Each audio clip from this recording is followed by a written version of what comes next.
Hello there, traveler. Welcome to the castle. Or, I guess more accurately, Le Royaume de Renard, Foxxiendri V2 by Ryuji Kato.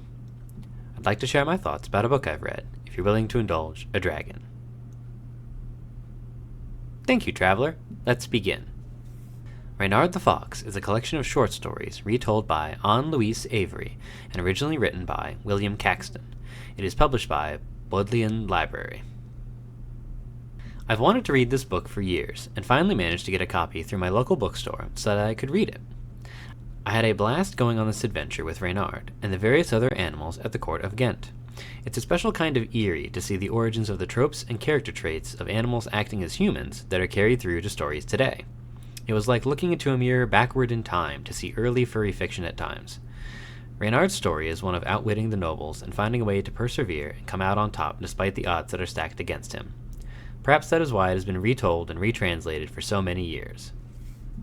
Anne-Louise Avery has done a marvelous job in this translation, as I was able to follow along with the prose without getting hung up on the old king's English.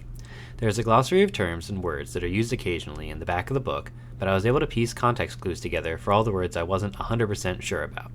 Still, a nice thing to have for reference. There were also abundant footnotes in the bottoms of the pages, and those helped to explain a lot of what I was unfamiliar with. My biggest complaint about the story is that about halfway through, it feels as though it begins to form a predictable pattern of Reynard is accused of a crime, he goes to court after some shenanigans, finds a way to get out of trouble.